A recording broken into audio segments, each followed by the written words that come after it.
Welcome to Willow Healing Matters, the podcast. We are so excited to have you joining us on this journey where we explore different ways to empower your soul, whether it's healing in your kitchen or all the way up in the corporate world. Come with us as we look into different ways to heal your mind, body, and soul. My virtual obsession, my romantic thriller, is now available on Amazon and other online retailers. This book explores the intersection of loneliness, love, and how chasing perfection through technology can lead to fantasy and reality colliding. My virtual obsession out now. Hey everybody, it's Catherine Cristani with another episode of Willow Healing Matters, and today I am joined by Laura Bratton. So at the age of 9, Laura was diagnosed with an eye disease and faced a difficult reality that she would become blind. Over the next 10 years, she experienced the traumatic transition of adjusting to life without sight. Laura adjusted to her new normal and was able to move forward in life as she graduated from Arizona State University with a BA in psychology. She then was the first blind student to receive the Masters of Divinity from Princeton Theological Seminary. She is the author of the book Harnessing Courage. Laura founded UBI Global, which is an organization that provides speaking and coaching to empower all people to overcome challenges and obstacles with grit and gratitude. So a big welcome to the show, Laura. Thank you. I appreciate the opportunity. So tell us a little bit about your journey, because I can imagine going blind when you could see, and then, I don't know, I'm not blind obviously, but it must have been quite a journey having to learn to adapt to that in life. So the hardest part was the emotional part, because exactly what you said. I had sight for so long. I knew how easy life was with sight in the sighted world. So as I lost a significant amount of vision, it was the complete unknown of, okay, is that all the vision I'll lose for a while? Can I adapt and adjust to this form of life, this amount of vision, or not? So there was that complete unknown, because there was no roadmap of you'll go completely blind at this age, or this is when you'll lose a lot of sight. So because of that unknown, is like I would lose a significant amount of sight and then just to that way of living. And then a year and a half later, I lose another significant amount of sight. So the emotional reaction, the anxiety, the depression, the grief, I cannot put into words the depth and the severity of how difficult that was. Yeah, definitely. And I feel it's almost like you knew how easy it was that made it the biggest emotional jump. Right. That's what made the jump so incredibly hard. So curiosity is, did you lose your sight before you started your degree in psychology, or was it before that, or where was the timeline with this?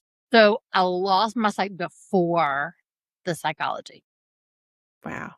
So I'm saying wow for anyone listening who hasn't been to university and done a degree in psychology or like any health or sciences or any degree really. There's a lot involved. There's a lot of reading. There's a lot of learning. There's a lot that is visually based. So well done, Laura. That's amazing. Thank you. So then how did your journey continue from there? So in the midst of that depression, anxiety, and grief, the only way that I survived, and I do not mean this like cliche, but I mean this very literal, was because of the support that I had around. I experienced in real time the gift of spiritual support, that higher power, just that tapping into something greater than ourselves, and the support around us, supporting us when we do not think we're enough, or we don't think we matter anymore, or even that our gifts matter anymore. So it's only the gift of support that empowered me to say, okay, I do have this strength in mind, body, spirit when I tap into that resource. Yeah. And I feel that that's such a big thing, right? Like remembering that there's more support than what you actually realize, because often we'll go, we're so alone, but then we have this whole spirit team there waiting for us to say, actually, you're not alone. Remember me? Remember, your team is here, and your team can always be accessed with sight, no sight, whatever the situation. So I feel to ask, just out of curiosity, when you when you connect with your team, are you able to see, like if you're in meditation, can you see like you would normally, or do you have other things that come online instead? Both. Yes and no. And let me explain by that. Yes, because I had sight for so long, I definitely had that visual map. Like for me, the beach, nature is my deep connection. So yes, I can visualize myself standing on the beach, walking on the beach, looking at the ocean, the sunrise, the sunset, that sort of thing. But as far as connecting with my spirit team, it's not a visual, I'm seeing them. It's a deep intuition. It's not visual, it's not auditory. It is just a deep, deep, deep tuition I feel within my soul, and also my spirit team connecting through the sand, through the water, through the waves, through dolphins, through the sun. That's how I connect. Beautiful. I was so curious then. That's why I wanted to ask. That was a me question. Yes. So it's both visually, as far as being in meditation, visualizing different scenes, but as far as connecting, it's definitely that deep intuition and that speaking through the waves, through the dolphins. So beautiful. That's so beautiful. Dolphins keep coming into my field. I feel like I need to pay them a little bit of attention. So thank you for bringing them back in. Hours about dolphin. Yeah, I've done a lot of dolphin work, and yes, I just connect with them so deeply. So I know now that you're working with clients, teaching them how to go into with like grit and gratitude. And so how did that evolve to this part of your life where you are now? Only because of my life experience. So my spirit team, the physical support around me, taught all of that combined taught me, yes, you still matter. Yes, you are enough. Yes, your gifts have meaning and purpose in this world. Once I realized that, my passion became guiding others, supporting others as they experience change so that they also can access that spirit team, that physical team, and likewise move forward.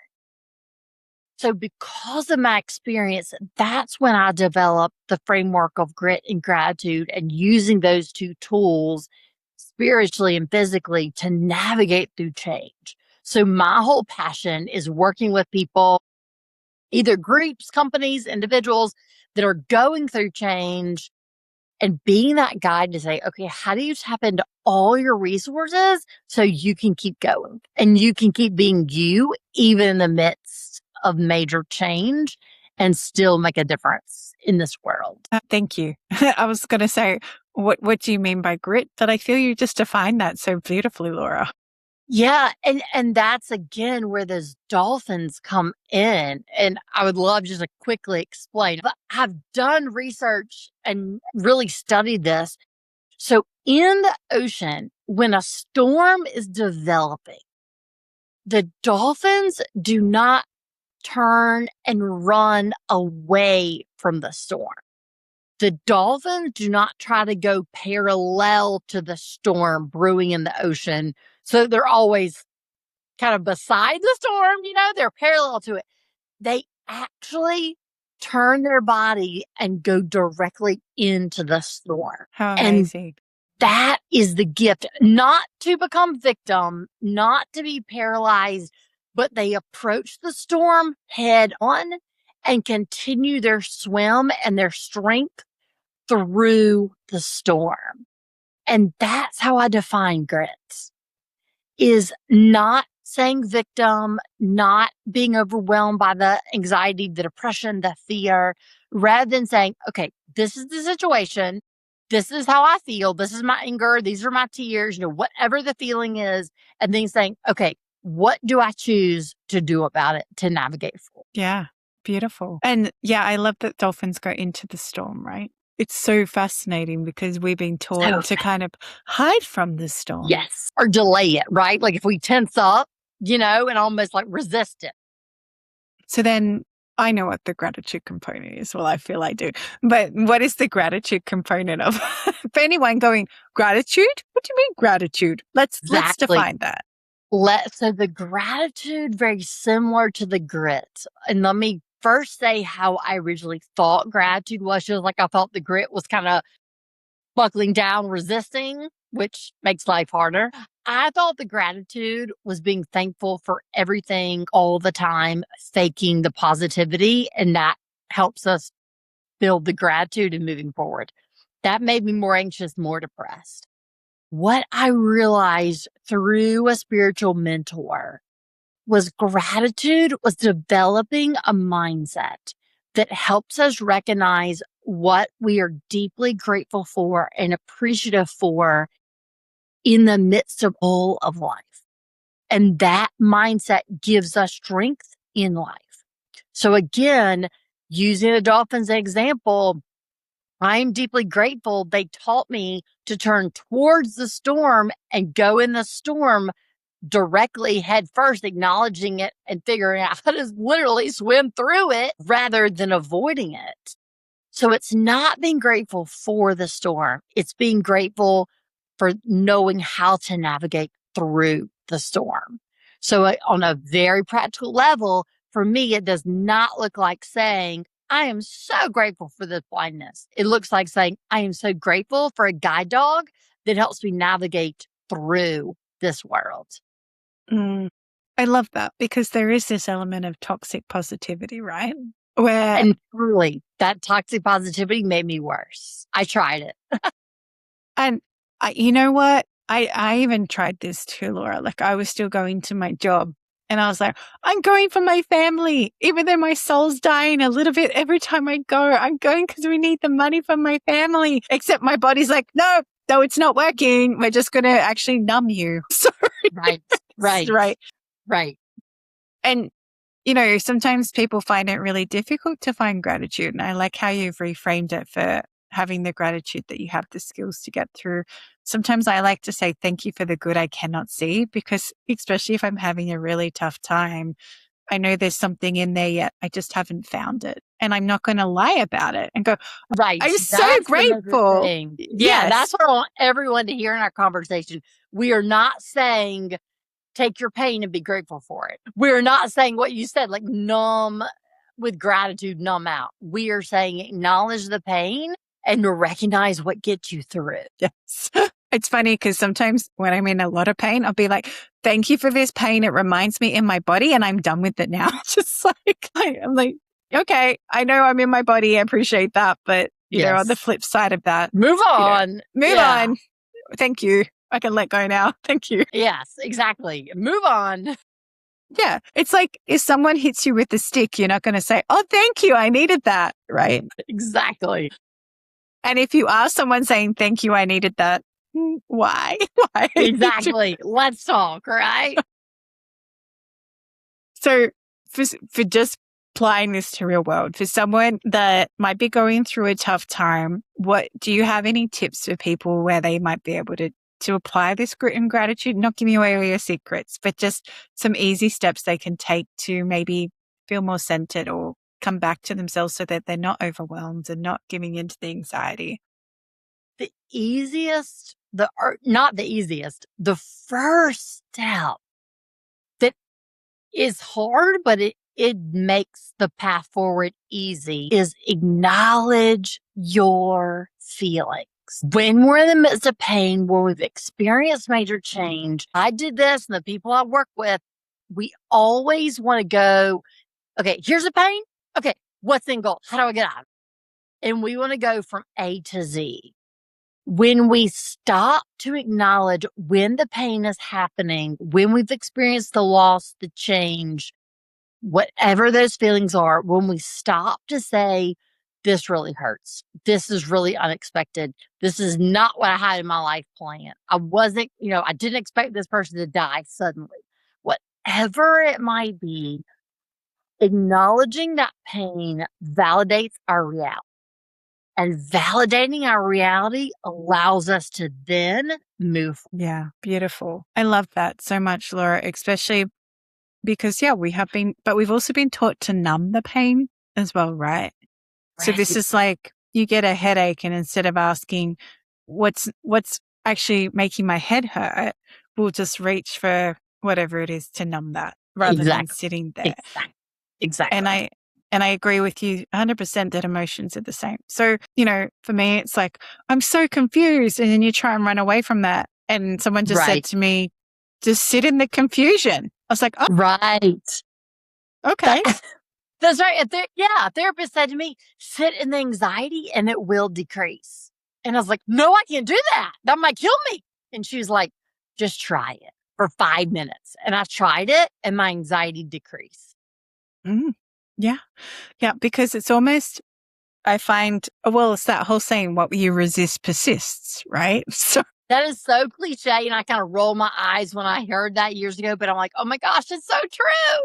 I know, right? Because I'm the queen of resisting. Like, oh my gosh, I did that, do that really, really well. Yeah. The question that just popped in my head, Laura, was how do you know if you need to keep persevering and do that grit, or maybe it's just time to let something go? So I'm glad you said that, because I definitely want to clarify. The grit is not persisting, sucking it up, just move through the pain. The grit is having the courage every single day to validate your pain and then choose to do one step to move you forward. So it's not persistence, like just get through it with brute strength. It's choosing every single day to tap into your strength and say, today I will do one step to move me towards where I want to go. So it's not about just being persistent. It's about having the grace and the courage every single day. And I feel it's about choosing yourself too, right? Because it's undermining all that idea that by choosing yourself, you're being selfish, and also that letting something go is not a failure. I know I work a lot with people in relationships and stepping out because you have to be because the relationship's not working anymore and going through that divorce process. It does not mean you're a failure.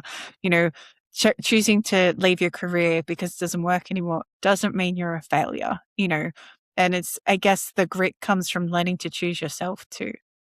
And I'm so glad you said that, because what that makes me think of that I absolutely want to say, and this is something I've had to learn and still learning every single day, self-compassion. We choose ourselves even when people do not choose us. And having and developing that self-compassion, that self-love gives us the strength to validate our own pain, even when other people are not. And when I say pain, I mean emotions. When people, when we're crying and someone's like, oh, just get up, suck it up, grab your tears. Or you've been talking about this now for 2 weeks, get over it. Like when we still have those feelings within us, it's enough even when we're the only one validating those emotions. Yeah, that's beautiful. What a beautiful reminder. Because it's our experience, right? It's no one else's. No one else can understand fully what you're going through because it's your experience. 100%. I'm so glad you said that. Yeah. And it's like we've done full circle. It was like I said to you at the start, I'm not blind, so I don't understand that experience you've been through, but it doesn't mean that I'm not going to say that you're not going to validate your experience, because you've still experienced it for you. That's still true in your world. It doesn't mean that I fully understand, but I can still have compassion for you and compassion for myself. Exactly. And that's the key. Compassion for ourselves and compassion for others. And for me, what I've found is as I grow in my self-compassion, I have more compassion for others. Yeah, because that's the whole thing. Your internal world reflects your external world. So the more that you accept the parts of you and have the gratitude for your grit and your strength, the more you can have compassion for people on the outside of you too. Exactly. And for those at home playing along who are like, what is compassion exactly? How would you describe it, Laura? So the word compassion means suffering with. And when I originally tell people, they're like, oh my gosh, you want me to suffer with myself the rest of my life? You want me to suffer the rest of my life? That's horrible. I'm not working with you anymore. I don't mean suffer like tearful, cause yourself pain to suffer every day. I mean suffering like being with yourself. So compassion, literally, the way I've internalized it is it's mean sitting, being, remaining with myself in all the experiences. In the joy, being joyful and allowing myself to feel the joy. In the laughter, being with the laughter and allowing myself to enjoy the laughter. In the tears, being with my tears and allowing myself to be tearful or bawl my eyes out. So it's not feeling what I feel, experience what I'm feeling, and telling myself to move on. It's being with whatever emotions come up in the present and not judging those emotions. Yeah, I feel a lot of the time we default into wanting to apologize for getting upset or apologizing for being angry. Right. And it's funny because I often say, I'm allowed to be angry. So I Exactly. find those words come out of my mouth. I literally say that I'm allowed to be angry because for so long I didn't think it was okay to be angry. And then I like using anger as an example because a lot of people suppress their anger. But then what happens with anger is you push it down, you push it down, you push it down. And then someone's going to say something so little to you that you end up erupting over something like in a huge monumental way because you just didn't let yourself feel the anger and accept the anger. Yeah. I'm glad you said that because that's exactly why I use anger emotion at the time as an example, because I'm hoping that gives people permission to feel their anger. And anger, you can't just say, I'm angry. For those listening, you have to meet anger with the same energy that it's felt. Anger is a big emotion, and even my little 9-year-old the other week, he was feeling really angry and agitated. And I said to him, how are we going to get out of your body? Do you want to go punch a pillow or scream? He goes, no, I want a punching bag. I want something hard to punch. I just need a way to get this energy out. So even he knows, like little kids know how to express that and say that. But we could tell them that that's not right. Or we could just say, okay, we need to go get you a punching bag. But actually him just yelling that was enough to shift it in itself. That's perfect. That's perfect. Just the power of saying it forcefully, right? Yeah. Exactly. Yeah. And it's like, if you're sad, you just don't go, I'm sad, and tears have their own healing power too. And I love that you brought up tears before because they do have this beautiful way of like actually helping shift your nervous system at the same time. Releasing. Yeah. Yeah, definitely. And Laura, I asked the guests that come on the show, if you could heal or change something in the world, what would it be? Okay, this is my answer, even if you and I had not just talked about that. So I want to say that genuinely. I'm not saying it because we talked about this. What I could heal is for each of us to have a deeper level of self-compassion. And the reason I'll say that is living proof when I interact with people and they have that depth of self-compassion is so obvious. And I walk away in that interaction feeling energized and grounded and just centered. Not because we meditated for hours and fasted and, have this deep conversation. I mean, it could have been a 30-second interaction at the grocery store, with someone on the bread aisle. But just picking up their self-compassion makes me feel better. So that's absolutely, if I could heal, that's what I would do, the self-compassion in others. So beautiful. Because so often, there's that thing where we're our own worst critic. And it's so true, right? Like sometimes the harshness we treat ourselves with, we would never treat anyone else like that. Yes. Almost every single person I've worked with says that. Once I pointed out, okay, what would you say to your best friend? They're like, oh, I said that to my best friend. I'd never say it to myself. And I'm like, all right, well, what if you do both? Speak that way to your best friend and to yourself. And they're like, well, that would be easier. Exactly. Me, myself, right? That would be easier, right? Like it still amazes me. It truly does. And if people want to come and work with you, Laura, or find out more about what you do, where's the best place they can connect? So the best place is my website, laurabratton.com, has all the resources on speaking, coaching, the book, connecting. It's all there.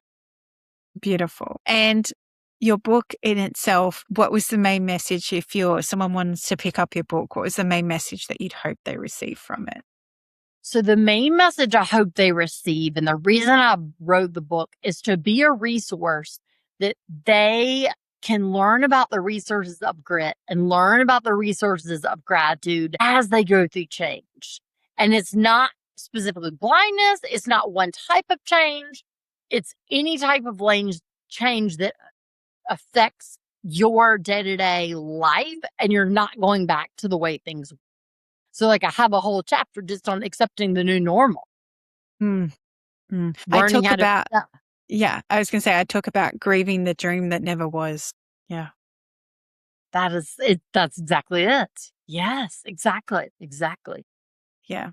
Because, sometimes we step into relationships or careers and expect it will go for years, or, it's not like you went into life going, yeah, I'm going to become blind. This is a great goal. Yeah, exactly. Exactly. Yeah, you're 100% right. Yeah. My example I normally use is like when you're on your wedding day, when you're saying I do, you don't go 5 years, I might get divorced. Yeah. That is so true. That is so true. 5 years, 6 months, and 8 days, right? Yeah, exactly. Have it all down. Yeah, exactly. 100%. Exactly. Well, amazing. Well, I'll make sure to pop all those details on there, Laura. And thank you so much for sharing your journey and your story, but for truly being an amazing person and living in your grit and gratitude and with self-compassion and teaching others as well. So thank you so much for being on the show. My honor. Thank you for creating a platform. And for anyone tuning in, please feel free to like, share, or subscribe. And if you want to know more about Laura or read her book, as always, the details are in the show notes. So thank you so much for listening. Thank you for listening to Willow Healing Matters, the podcast. We have so much love and gratitude that you have taken the time out of your day to empower you on your healing journey. The views shared by the person being interviewed might not necessarily reflect that of the host and should be used at your own discernment. Trust what resonates for you and follow your heart and soul guidance. If you have any underlying medical conditions or mental health issues, please consult with your healthcare provider before pursuing any of the recommendations. Likewise, you can always contact the person being interviewed to find out more information. This can be found in the show notes. Remember to activate, align, heal, empower, and find love in everything that you do.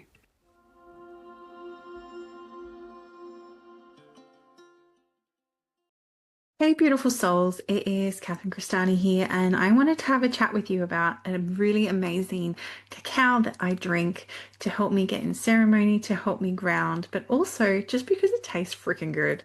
So if you're curious and want to know about drinking something other than coffee or your standard tea, why not check out Creation Cacao? I love this with a bit of honey and cinnamon sprinkled in and just letting it brew and having that whole intention as you create this cup. So if you're curious and want to know more, check out the link in the show notes and enjoy your cup of cacao.